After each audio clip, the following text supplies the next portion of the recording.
Good morning students. तो हमारा chapter चल रहा था करंट इलेक्ट्रिसिटी। हमने कंसेप्ट पढ़ लिया था charging and discharging of a cell. तो charging and discharging of cell के अकॉर्डिंग एक एक्सरसाइज का क्वेश्चन है 3.11।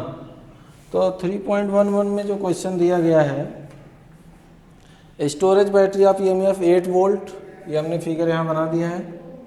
And internal resistance 0.5 ohm, internal resistance है यहाँ पे। Is being charge by 120 volt DC supply, एक डीसी सोर्स से कनेक्टेड है। And a series resistor of 15.5 ohm is connected in this circuit. What is the terminal voltage of the battery during charging. तो हम देख सकते हैं इस figure के अरेंजमेंट से फिगर बना लेंगे क्वेश्चन के अकॉर्डिंग। तो what is the voltage terminal voltage during charging of the cell. तो ये करंट हायर वोल्टेज जो है करंट सप्लाई करेगा लोअर वोल्टेज को। तो ये सेल क्या होगा, चार्ज होगा। चार्ज होगा तो इसके क्रॉस टर्मिनल वोल्टेज कितना होगा, यही निकालना है। मतलब हमें चार्जिंग सेल के cross terminal voltage find out करना है। तो ए से बी के लिए हम क्या है वोल्टेज फाइंड कर देंगे, तो हमारा आंसर हो जाएगा ये। तो हमें इसके लिए करना क्या पड़ेगा, यहाँ पे what is the terminal voltage across the charging cell. तो अभी हमें यहाँ करंट नहीं पता है तो करंट फाइंड आउट करेंगे। नेट ईएमएफ कितना है ये नहीं पता है तो इसको फाइंड आउट करेंगे। उसके बाद हम ए से बी के बीच पोटेंशियल डिफरेंस निकालेंगे। तो यहाँ से अगर हम क्या करें, पहले हम क्या करते हैं नेट ईएमएफ फाइंड करते हैं, ई नेट। तो नेट ईएमएफ कितना हो जाएगा 120 वोल्ट माइनस 8 वोल्ट, क्योंकि दोनों का ईएमएफ क्या है अपोजिट डायरेक्शन, इसका इधर इसका इधर, एक दूसरे के अपोजिट है तो डिफरेंस कर लेंगे। तो ये कितना आ जाएगा, ये आ जाएगा 2, यहाँ हो गया 112 वोल्ट नेट ईएमएफ। डिफरेंस करके क्या है नेट ईएमएफ फाइंड आउट कर लिया हमने कि कितना नेट ईएमएफ क्रिएटेड है। और फिर इसके अकॉर्डिंग अगर हम करंट अब देखें इस सर्किट में करंट कितना फ्लो हो रहा है, तो करंट आई इक्वल टू क्या हो जाएगा E net upon total resistance small R plus capital R. तो ई नेट कितना हो जाएगा 112 वोल्ट स्मॉल आर, और ये दोनों को ऐड कर दें तो कितना हो जाएगा 16, 15.5 प्लस 0.5 ये 16 हो जाएगा। और ये यहाँ से हमें करंट मिल जाएगा 7 एम्पियर। तो इस सर्किट में क्या है 7 एम्पियर की करंट फ्लो हो रही है। तो what is the terminal voltage across the charging cell, ये जो चार्जिंग सेल का अरेंजमेंट है जिसका इंटरनल रेजिस्टेंस इतना है, कितना टर्मिनल वोल्टेज होगा। तो terminal voltage across the charging cell that is V A B, A से बी के लिए। तो यहाँ पर क्या होगा, अब हमारा ई प्लस आई आर का केस यहाँ यूज होगा, क्योंकि करंट इसके डायरेक्शन में इस तरह चल रहे, हम ए से बी जाएंगे तो पॉजिटिव पोटेंशियल पर पहुँचेंगे तो ये plus I into R current के डायरेक्शन में जाएंगे। तो मतलब ई प्लस आई आर का कंडीशन यूज होगा। तो उसके कारण ई की वैल्यू कितनी है यहाँ पे चार्जिंग सेल के क्रॉस 8 वोल्ट प्लस, तो ये करंट के डायरेक्शन में चल रहे हैं तो आई इंटू आर, आई कितना आया 7 इंटू आर की वैल्यू कितनी है 0.5, और ये कितना हो जाएगा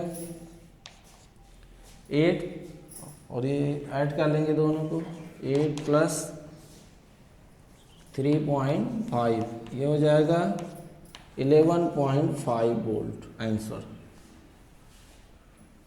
तो हमारा 11.5 वोल्ट आंसर आ जाएगा इसके अकॉर्डिंग। तो ये कितना है 11.5 आंसर आया। तो ये एक्सरसाइज 3.11 था, जो कंसेप्ट बताए थे पीछे उसी का यूज किया है। What is the potential difference across the charging cell. तो पहले करंट नहीं पता था, करंट निकालेंगे, ई नेट निकाल लेंगे अगर एक से ज़्यादा सेल होगा, फिर potential difference across the charging cell will be this much. E plus I R condition के अकॉर्डिंग 11.5 वोल्ट आया आंसर। तो ये कंप्लीट हो गया, इसको नोट कर लेंगे। एक्सरसाइज 3.11 ये क्वेश्चन आता भी एग्जाम में।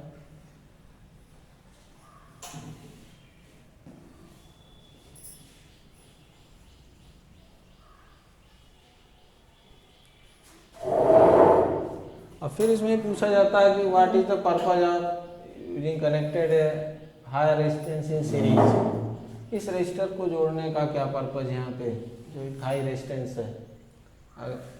तो इसके लिए हम कंसेप्ट पढ़े थे कि अगर आर को हम 0 कर दें सर्किट में तो मैक्सिमम करंट फ्लो होगा सर्किट में, and that current can damage permanently damage the cell.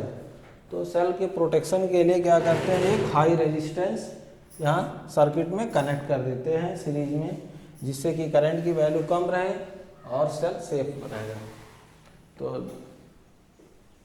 तो सेफ्टी के लिए, सेल के सेफ्टी के लिए हाई रेजिस्टेंस यहाँ पे क्या है यूज करते हैं। तो ये पूरा हो गया। अब इसके बाद हम देखेंगे एग्जाम्पल 3.5। इसका फिगर हमने बना दिया है पहले से, और इसमें ये कहाँ पे है, पेज नंबर इसको देख सकते हैं, पेज नंबर है 112 पर इस एक क्वेश्चन है जहाँ पे फिगर बना हुआ है।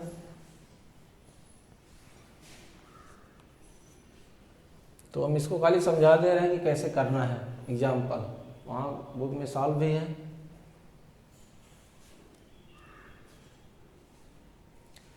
तो ये 3.11 नोट कर लेंगे, यहाँ तक पूरा हो गया आंसर जो पूछा था उसके अकॉर्डिंग।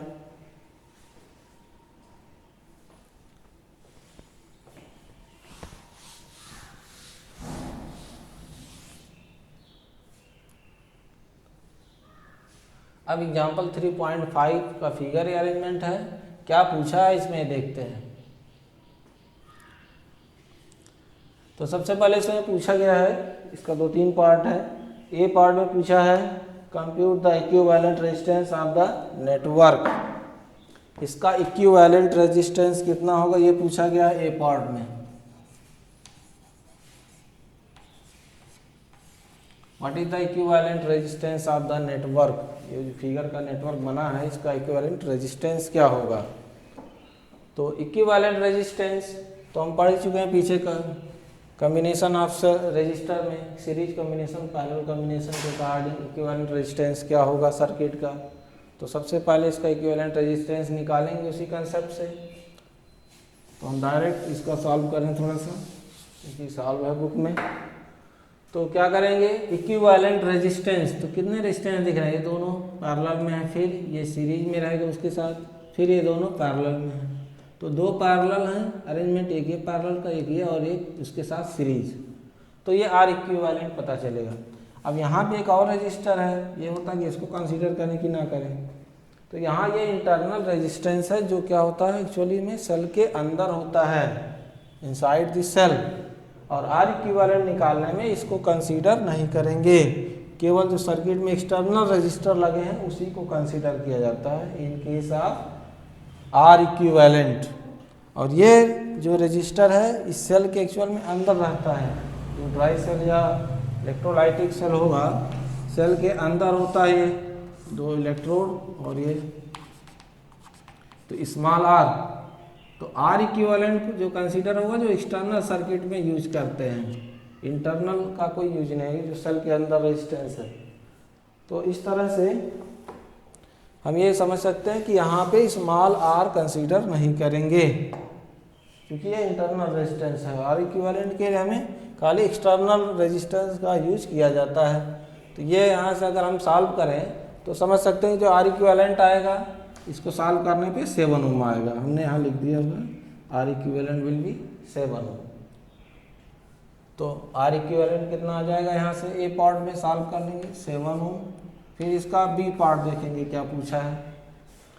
तो बी पार्ट में obtain the current in the each resistor, हर एक रजिस्टर में करंट पूछा गया है। तो करंट की क्या वैल्यू होगी, तो ये करंट टोटल पास हो रहा है तो पहले इस करंट की वैल्यू निकालेंगे, फिर हर एक रजिस्टर के क्रॉस से निकालेंगे। तो इस करंट की वैल्यू निकालने के लिए क्या होगा, total voltage upon total resistance, cell के जो रेजिस्टेंस लग रहे हैं या एक्सटर्नल सर्किट में रजिस्टर हैं वो सब कंसीडर करना पड़ेगा। तो बी पार्ट के अकॉर्डिंग जो आई होगा, पहले आई निकाली by small R plus capital R equivalent. अब हमें करंट निकालने के लिए इस रजिस्टर को भी कंसीडर करना पड़ेगा, क्योंकि इस रजिस्टर के थ्रू भी करंट पास होगी। ऐसा नहीं कि इस रजिस्टर के थ्रू जो सेल के अंदर है रेजिस्टेंस उसका करंट नहीं पास हो रही, क्योंकि करंट इससे भी पास होगी, इसलिए इस रजिस्टर को भी कंसीडर करना पड़ेगा इसके साथ साथ। तो अब हमारा जो करंट आएगा इसके अकॉर्डिंग कितना आ जाएगा, ई की वैल्यू 16 1 प्लस 7, तो इस तरह से कितना हो जाएगा 2 एम्पियर की टोटल करंट इसमें फ्लो होगी। जो टोटल करंट है वो कितने की होगी 2 एम्पियर। लेकिन हमें पूछा है करंट अक्रॉस ईच रजिस्टर, तो उसके लिए हमने करंट यहाँ से डिवाइड हो रहा है तो जंक्शन रूल से हमने I1 I2 कर दिया है, फिर यहाँ पे करंट I हो जाएगा, फिर यहाँ से जंक्शन रूल से करंट डिवाइड हो जाएगी तो I3 I4 मान लिया है। तो हमें वही क्या करना है, current across each resistor find करना है। तो यहाँ तक समझ जाएंगे कि करंट क्या है और इक्विवेलेंट क्या है। अब हर एक रजिस्टर में करंट निकालने के लिए थोड़ा सा कॉन्सेप्ट जो पढ़े हैं पीछे उसका यूज करेंगे तो करंट निकल जाएगा, इस तरह सॉल्व कर सकते हैं।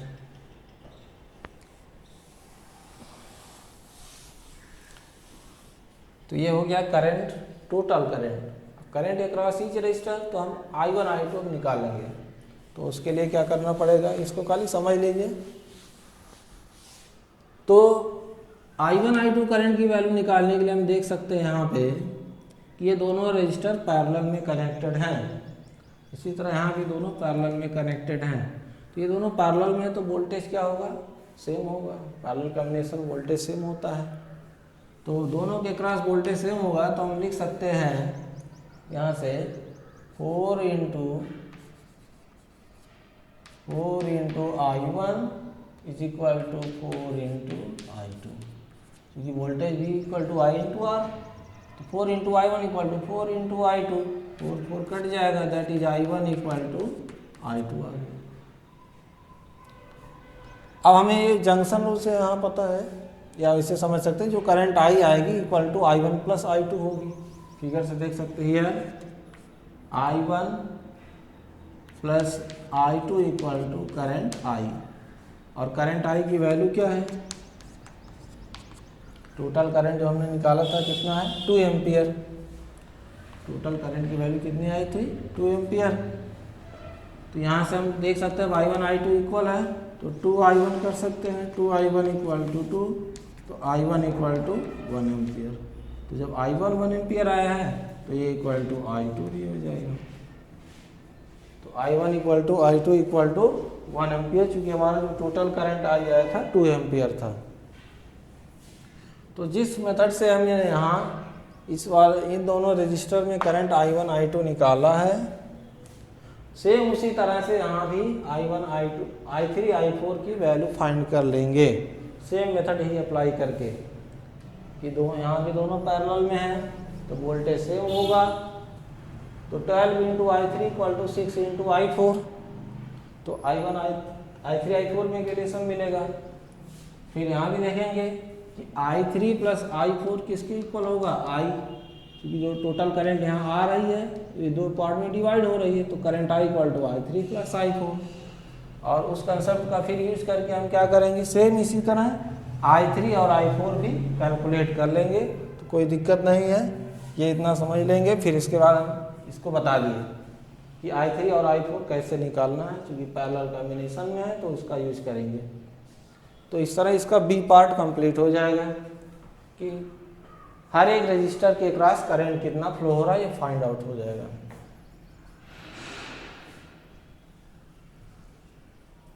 अब हमें जब करंट पता चल गया है I1 I2 जैसे यहाँ निकाले हैं या I3 I4 निकालेंगे, तो इसका जो थर्ड पार्ट है C, obtain the voltage drop VAB VBC and VCD। VAB यहाँ पॉइंट फिगर में दिख रहा है AB, A से B के बीच वोल्टेज क्या होगा ये निकालना है।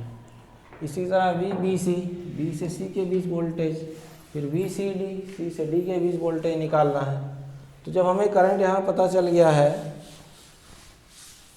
तो C पार्ट के लिए क्या करेंगे, VAB निकालना है, मतलब A से B के बीच वोल्टेज कितना है, पोटेंशियल डिफरेंस। तो क्या करेंगे I इंटू R, तो दो तरह से कर सकते हैं, या तो हम कर दें I1 इंटू 4, तब भी हमें वोल्टेज पता चल जाएगा, या I2 इंटू 4 इधर से कर दें तभी वोल्टेज पता चलेगा, वही वोल्टेज होगा।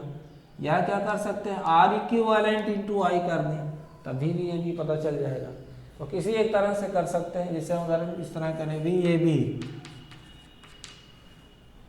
तो अगर हम इसका R इक्विवेलेंट ले लें तो टोटल करंट लेना पड़ेगा I इंटू R, तो I2 इंटू इसका R इक्विवेलेंट 4 इंटू 4 क्या है, पैरेलल में है ये, तो कितना हो जाएगा, इसको पीछे कैलकुलेट ही करेंगे, 4 इंटू 4 प्लस 4, I की वैल्यू हमें पता ही है 2 एम्पियर, तो इस तरह से कितना आ जाएगा, ये आ जाएगा 4 वोल्ट। तो हमने यहाँ टोटल करंट अगर कंसीडर किया है तो R इक्विवेलेंट लेना पड़ेगा और उससे वोल्टेज पता चल जाएगा। या अगर किसी एक ही करंट को कंसीडर कर रहे हैं तो एक ही रेजिस्टेंस के अकॉर्डिंग आ जाएगा वैल्यू, तो उससे भी देख सकते हैं हम VAB निकालने के लिए, VAB इक्वल टू किसी एक ही रजिस्टर को कंसीडर करें तो उसमें जो फ्लो होने वाली करंट वही देख लें, जैसे I1 इंटू 4, तो I1 की वैल्यू कितनी है 1 ampere into 4 equal to 4 volt.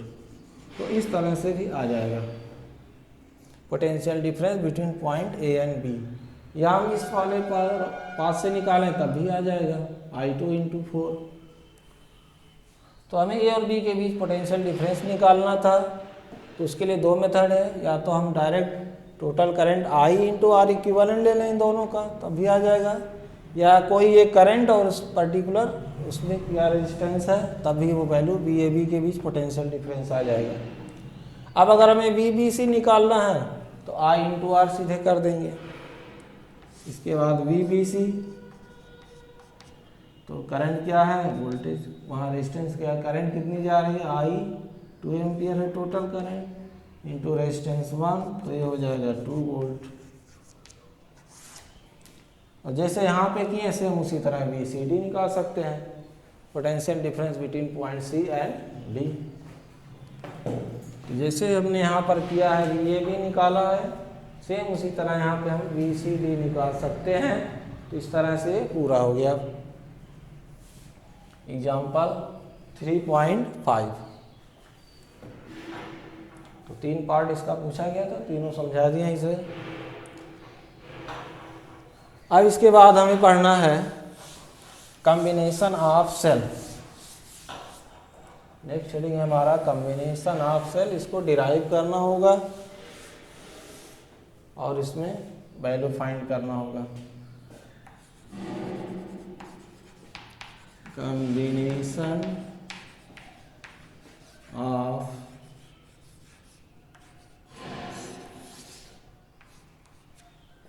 तो जैसे हम रजिस्टर का कॉम्बिनेशन पढ़े थे सीरीज और पैरेलल, उसी तरह सेल का कॉम्बिनेशन पढ़ेंगे कि सेल को सीरीज में जोड़ने पर क्या इक्विवेलेंट रेजिस्टेंस आएगा या इक्विवेलेंट वोल्टेज आएगा, या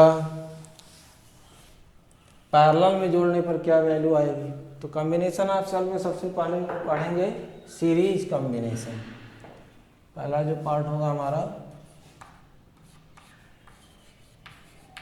सीरीज कॉम्बिनेशन।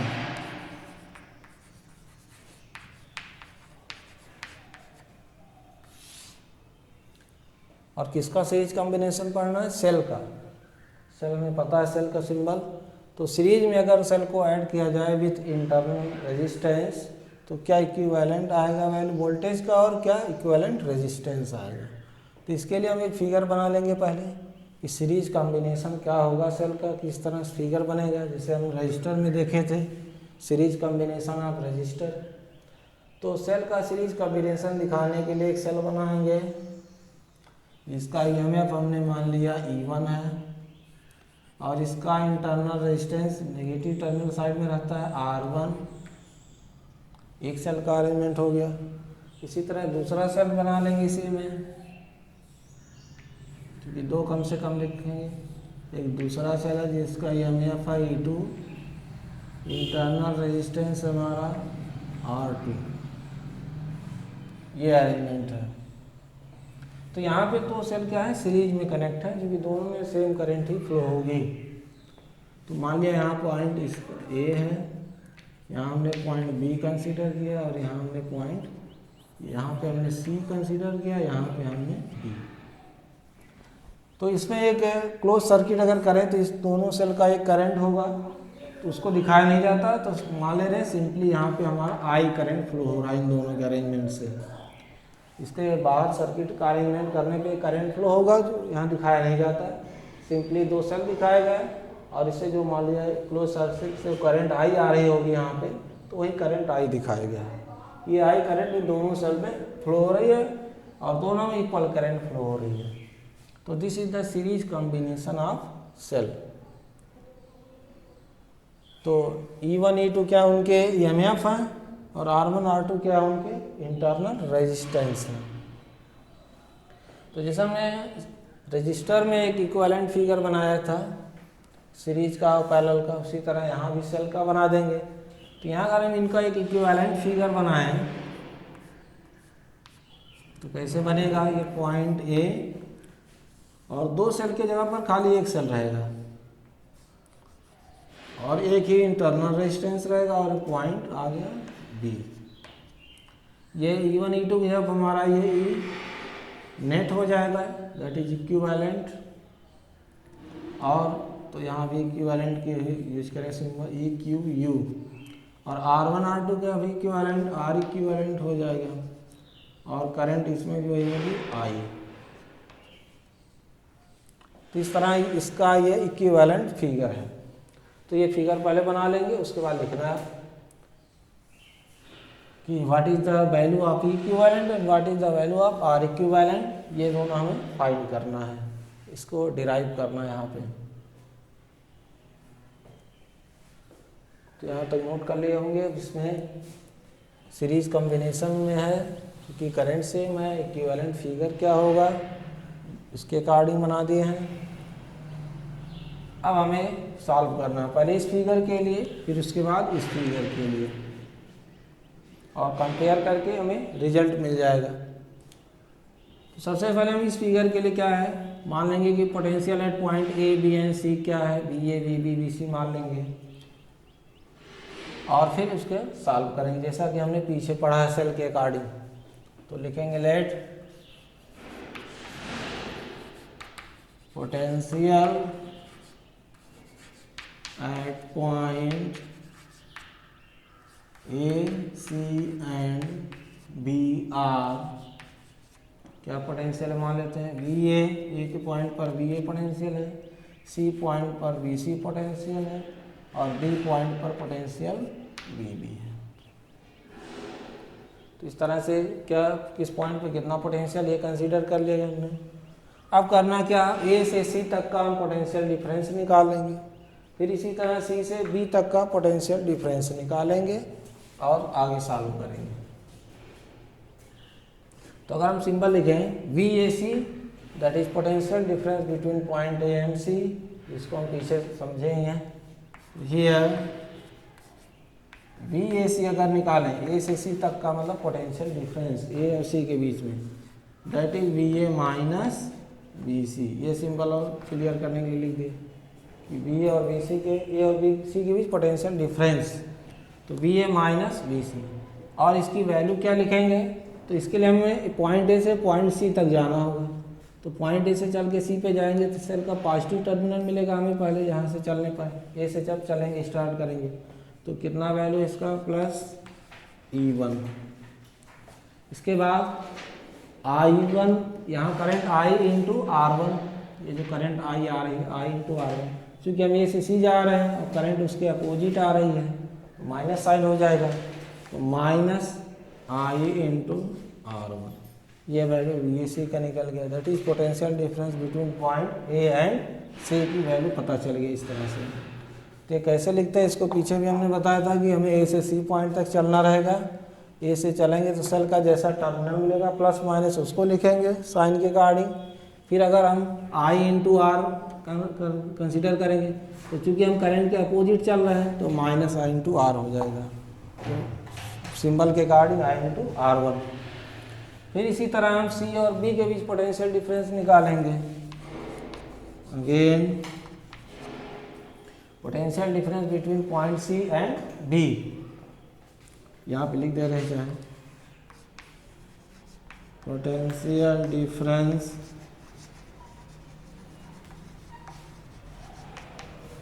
बिटवीन पॉइंट्स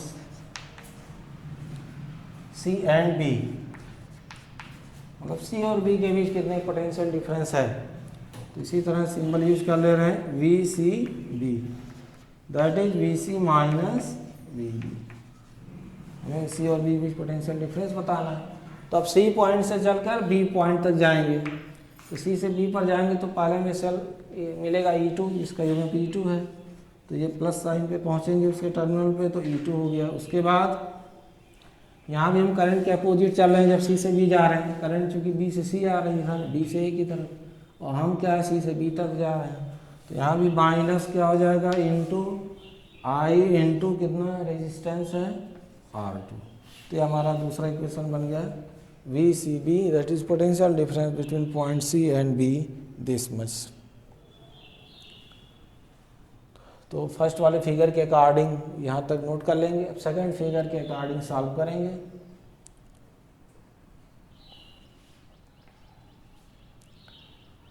तो ये तो अभी पार्ट वाइज किए हैं, ए से सी, फिर सी से बी। अब ए से बी अगर डायरेक्ट निकालें तो क्या वैल्यू होगा और लिखेंगे।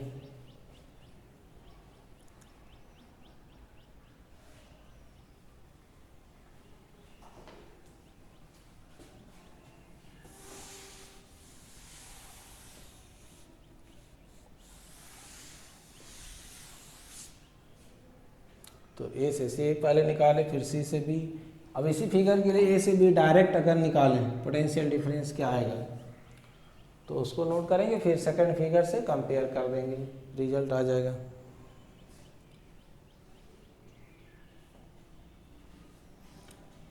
तो अब हम लिख रहे हैं now V A B, that is potential difference between point A and B, means इसको लिख सकते हैं V A minus V B. ये बता रहा है कि पोटेंशियल डिफरेंस निकाल रहे हैं between point A and B, और इसका डायरेक्ट सिंबल इस तरह होता है वी ए बी। तो क्या है V A minus V B. अब हम इसको कैसे लिख सकते हैं थोड़ा अरेंज करके, V A minus V C plus V C minus V B. तो हमारा ये वैल्यू फिर मेंटेन रहेगा, क्योंकि minus V C plus V C cancel हो जाएंगे, और इसका हमें रिजल्ट यहाँ नीचे है तो उसका यूज कर लेंगे। तो ये अरेंज किए हैं जिससे कि हमें नीचे जो वैल्यू कैलकुलेट किया वो रख पाए यहाँ पे। तो V A minus V C कितना है, ये है, V C minus V B कितना है, यहाँ पे है।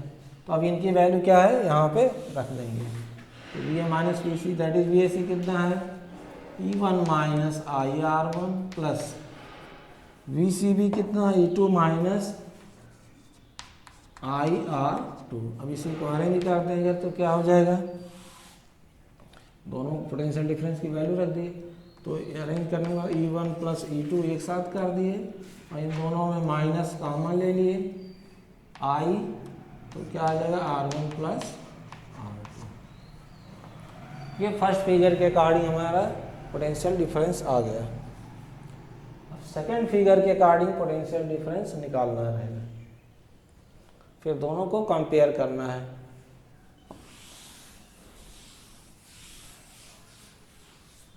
तो ये इसका इक्विवेलेंट फिगर है, और इक्विवेलेंट फिगर के लिए हम पोटेंशियल डिफरेंस निकालेंगे, फिर इससे कंपेयर करेंगे। तो इसको हम इक्वेशन 1 लिख दे रहे हैं, इक्वेशन 2 बनाना है, फिर कंपेयर करना है। तो लिख रहे हैं फ्रॉम इक्विवेलेंट फिगर, जो हमारा इक्विवेलेंट फिगर है उस सेल का कॉम्बिनेशन का, from equivalent figure potential difference between point A and B क्या हो जाएगा, सेकंड फिगर के अकॉर्डिंग जो इक्विवेलेंट है। इसमें भी वही करंट आई फ्लो हो रही है, तो हम ए से बी की तरफ जाएंगे, जो वैल्यू जिस तरह से मिलेगा उसको लिखेंगे। तो ए से बी जाने के लिए जब सेल का टर्मिनल पॉजिटिव मिलेगा तो प्लस साइन के साथ रखेंगे, तो ई इक्विवेलेंट। फिर उसके बाद ए से बी जब बी जा रहे हैं तो करंट के अपोजिट चल रहे हैं, तो यहाँ पे जो वोल्टेज ड्रॉप होगा I into R equivalent, minus sign के साथ लिखा जाएगा क्योंकि हम करंट के अपोजिट चल रहे हैं। तो माइनस साइन जो पहले बताएंगे minus I into R equivalent equation number 2। अब 1 और 2 को कंपेयर कर देना, हमारा रिजल्ट आ जाएगा। तो ये पूरा हो जाएगा series combination of cell. Net EMF क्या है और आर इक्विवेलेंट क्या है।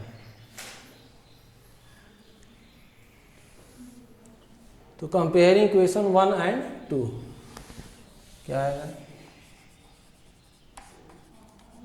Comparing equation 1 and 2। तो 1 यहाँ पे है, 2 यहाँ पे है, तो इक्विवेलेंट कितना, चूंकि लेफ्ट साइड दोनों का सेम है, तो इक्विवेलेंट क्या आ जाएगा, E1 प्लस E2। और आर इक्विवेलेंट क्या आ जाएगा, आर इक्विवेलेंट इक्वल टू यहाँ से R1 प्लस R2। यही हमारा फाइनल रिजल्ट हो गया in case of series combination of cell. अब सीरीज कॉम्बिनेशन ऑफ सेल हम देख सकते हैं कहाँ पे जो होता है, जैसे टार्च की लाइट में, टार्च में होता है सीरीज में सेल जुड़े रहते हैं, तो कितना इक्विवेलेंट होगा कितना आर इक्विवेलेंट होगा ये यहाँ से पता चल गया in case of series combination. और कहाँ किस डिवाइस में यूज होता है उसको आसानी समझ सकते हैं। तो इसी तरह हमें पैरेलल कॉम्बिनेशन ऑफ सेल देखना रहेगा कि दो सेल अगर पैरेलल में कनेक्टेड हो तो उसका इक्विवेलेंट और आर इक्विवेलेंट क्या होगा। पैरेलल कॉम्बिनेशन भी हम देखे हैं, जो कुछ डिवाइस ऐसे होते हैं जहाँ पैरेलल में कनेक्टेड होते हैं सेल, जैसे जो छोटे खिलौने होते हैं उसमें जो सेल वाले होते हैं पैरेलल कॉम्बिनेशन में सेल लगे रहते हैं, या रिमोट में पैरेलल कॉम्बिनेशन में सेल लगा रहता है। अगर 2 सेल का अरेंजमेंट है वहाँ पे तो इस तरह ये पूरा हो गया सीरीज कॉम्बिनेशन ऑफ सेल। अब इसी के बाद हमें पैरेलल कॉम्बिनेशन ऑफ सेल देखना क्या होगा। What is the parallel combination of cell. तो उसके लिए भी फिगर बनाना है। तो दूसरा पॉइंट हमारा पैरेलल कॉम्बिनेशन।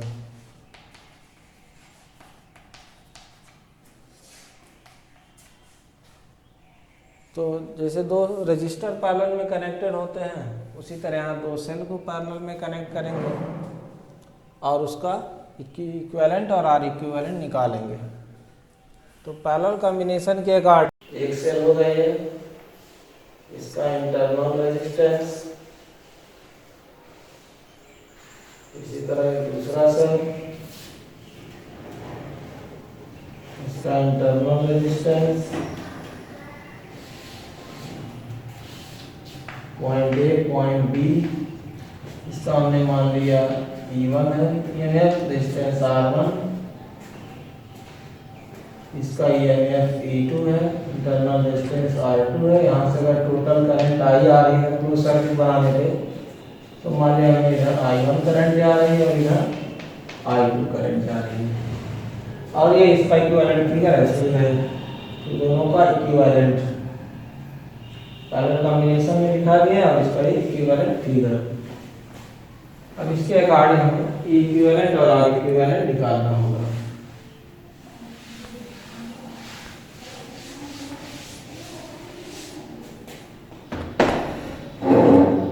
तो यहाँ पर भी मान लें ए और बी पॉइंट है जिसके बीच 2 सेल जुड़े हैं, E1 E2, internal resistance R1 R2, current जो I आ रही है तो I1 I2 में डिवाइड हो रही है, तो पैरेलल कॉम्बिनेशन है।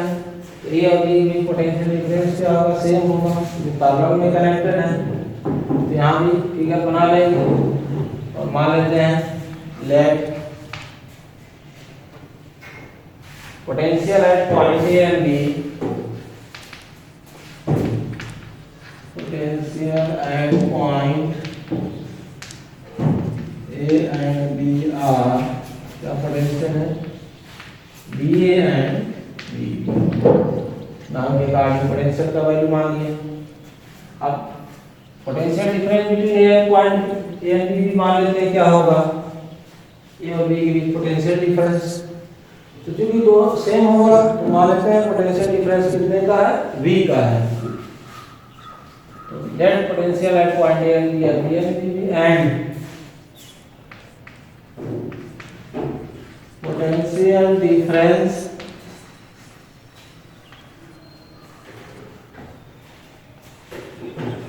between point A and B are V। V symbol से नोट कर रहे हैं क्योंकि दोनों में सेम है तो V। तो क्या करेंगे, एक बार इस वाले पास से हम VA भी निकालेंगे और एक बार इस वाले पास से VA भी निकालेंगे, फिर सेकंड फिगर के अकॉर्डिंग बस पूरा हो जाएगा। तो क्या करेंगे, पहले पोटेंशियल डिफरेंस बिटवीन पॉइंट ए और बी कितना होगा इस फिगर के अकॉर्डिंग वो कैलकुलेट करेंगे। नाउ जब हम लिखें बी ए बी ऊपर वाले पास के अकॉर्डिंग ए और बी के बीच पोटेंशियल डिफरेंस, तो हमके क्या होगा, ए से बी तक चलना होगा। हम समझ सकते हैं कि B A B that is का मतलब होता है B A minus B B. अब बी ए बी का माने क्या, पोटेंशियल डिफरेंस बिटवीन ए और बी बी माने ये इक्वल टू कितना होगा, इस फिगर से निकालेंगे सभी करके। तो पॉइंट ए से चल के बी तक जाएंगे, ए से चलेंगे तो सेल का पॉजिटिव पोटेंशियल मिलेगा तो प्लस E1 हो जाएगा। और करंट के हम अपोजिट चल रहे हैं यहाँ पर भी, क्या हो जाएगा I1 into R1 और साइन क्या होगा, क्योंकि करंट के अपोजिट चल रहे हैं तो माइनस साइन होगा I1 into R1। अब आई आपका मल्टीप्लाई क्यों करेंगे, क्योंकि हमें समझ वोल्टेज चाहिए, नहीं तो इंडिविजुअली करंट या रेजिस्टेंस रहेगा तो I into R करेंगे तो यही वोल्टेज हो जाएगा। इस तरह V की वैल्यू V1 माइनस कितना आ गया, I1 into R1 आ गया। इस ऊपर वाले पास के अकॉर्डिंग पोटेंशियल डिफरेंस निकालिए और इसके अकॉर्डिंग पोटेंशियल डिफरेंस निकालेंगे between point A and B. Again VAB is equal to VA minus VB, नीचे वाले पास के according VAB that is V। अब फिर हमें ये से भी जाना होगा इस पास से, तो क्या आएगा E2 माइनस I2 R2, क्योंकि करंट के अपोजिट जा रहे हैं ए से बी के लिए, तो क्या हो जाएगा E2 minus I2 into R2। ये इक्वेशन बन गया। अब हम फर्स्ट फिगर से देख सकते हैं जो हमारा करंट आई है equal to I1 plus I2 है और वहीं पे I1 I2 की वैल्यू यहाँ से रख देंगे तो हमारा आगे रिजल्ट आएगा।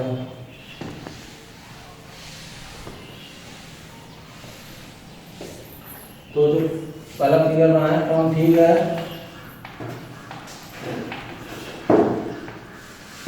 क्या देख सकते हैं I equal to I1 plus I2। तो यहाँ से दोनों इक्वेशन से I1 I2 की वैल्यू पुट कर देंगे, फिर सेकंड फिगर से कंपेयर कर देंगे। तो I1 की वैल्यू अगर हम यहाँ से देखें तो कितना आ जाएगा, इससे इधर यहाँ E1 minus V by R1 हो जाएगा I1 की वैल्यू। तो डायरेक्ट लिख रहे हैं कितना आ जाएगा E1 minus V by R1 plus इसी तरह I2 की वैल्यू निकालें, इधर E2 minus V by R2 ये हो जाएगा E2 minus V by R2। अब इसी को हमें अरेंज कर देना है, E1 E2 को एक साथ कर दें, V को एक साथ कर दें, ये हो जाएगा E1 by R1 minus V by R1 plus E2 by R2 minus V by R2। तो इन दोनों के एक साथ करेंगे क्या आ जाएगा E1 by R1 plus E2 by R2। इन दोनों के एक साथ करेंगे तो माइनस भी कॉमन ले लेंगे, मिल जाएगा 1 by R1 plus 1 by R2। I की वैल्यू आ गई। अब फाइनली हमें यहाँ की V की वैल्यू निकालना, V कितना होगा, तो पूरा टर्म इधर ले आएंगे और I के बाद में एक रिजल्ट आएगा।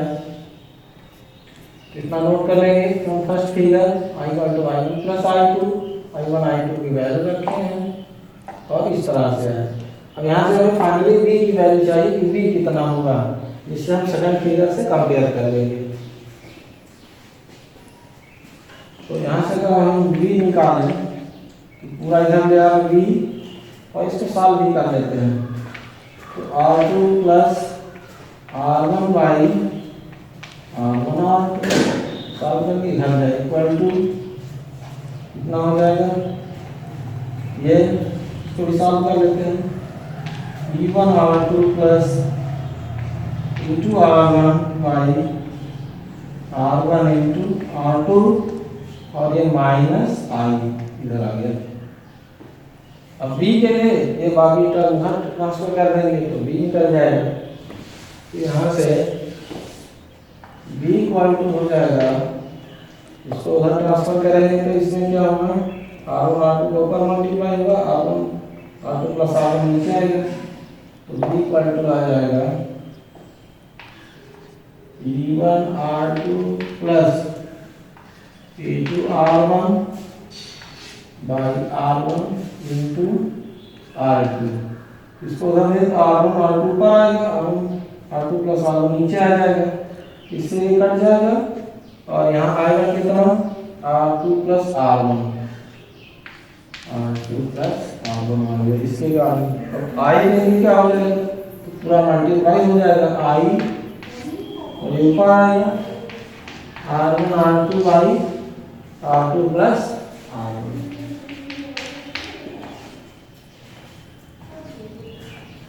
तो ये फर्स्ट फिगर के कार्ड हमारा b की वैल्यू आ गया, इसको हम इक्वेशन 1 मान लेंगे और सेकंड फिगर से इक्वेशन 2 बना के कंपेयर कर देंगे बस,